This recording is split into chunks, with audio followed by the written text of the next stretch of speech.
And voila, I'm at the lake. This is nice. This is not a bad day. So what am I doing?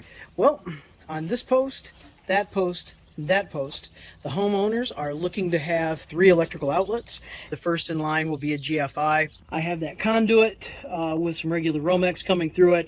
I'm going to tie into that Romex with an exterior box. Come out of that box with direct burial. I just won't be burying it. So the first thing I did was cut some of that conduit away carefully. Pretty sure it's hot at the moment.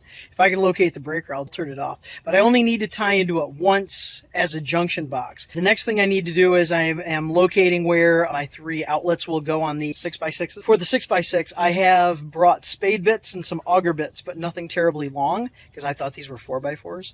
And so I'm drilling a pilot hole that'll go all the way through, and then I will drill from the front, and then I will go and I will drill from the back, and I know these holes will line up enough to feed a wire through, and I can feed directly into the back of the box and then feed it right into the receptacle. All right, that pilot hole actually worked very, very well. I was able to get probably a good solid 4.5 inches.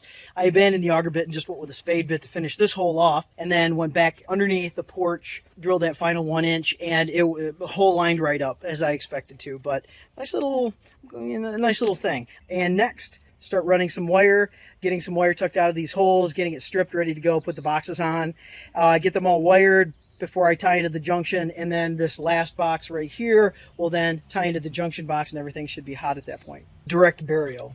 Heavily insulated, actually double insulated. It's all I had for this application without having to go buy new. I had a big roll of this. Very carefully scoring the plastic sheathing. And then when I can separate the plastic sheathing, then I can take this gray plastic sheathing off relatively easy. And then I can get to the wires underneath and do what I need to do as far as stripping insulation back and getting those ready to go. So that's kind of what I'm doing.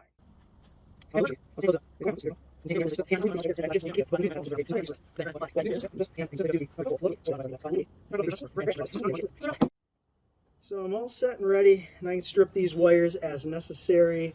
That'll get pushed back in and secured back in there, but I want to have this out so I can easily do all my wiring out here and then make everything work back in the box. This has been convenient to actually attend to the wires, stripping, getting everything ready to go prior to putting the box on, because then the box can actually slip on. I've got to put a strain relief on the back of this, but this will then slip on over the wires. I'll fasten this to the post, and then I can do all of my wiring out here. Everything gets kind of pushed back in, pushed through, and wires into the box, and then put the cover on. All right, all done. Number 1, GFI. Actually, I had a white GFI to match the other 2, but the white GFI I could not get it to function, so I swapped it out for a black one I just happened to have. So yay, and it works. Next, there you go. There you go. Ooh, receptacles. All right. Well, hey, boy, that's beautiful. I'm not a boat guy, not a water guy. I swim well, and I used to dive, actually, but not really big into water. But I will say, great place to work. A little bit humid, but great place to work. Hey, just as I leave, I'll show you the fact that we did this decking system as well. New railings all the way around, all the way up. We had all of this new reframing. The other framing was kind of put in by a weekender. I'm not quite sure what. So we had a lot of reframing there, and behind all of that, composite decking. This is supposed to be some kind of heat resistant decking. We left the steps. They did not want the stairs replaced. However, we were able to reverse the direction of the decking. All in this area here, again, all new railings. Came out, my buddy had this idea.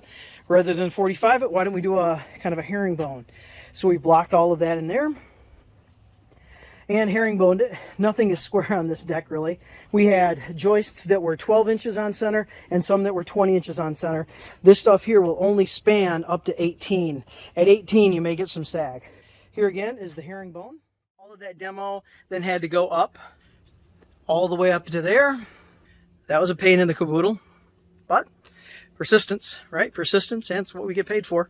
So, wow. Trailer's smart. I'm not so smart, but I have a smart trailer. And we do pretty dang good work. So, there you have it, folks. I'm going to go and I'm going to lock up here and I'm going to walk up and take my truck back. It's a 50 minute drive back home, and then put my tools away, see about some dinner. It is almost 7:30. So have a good afternoon.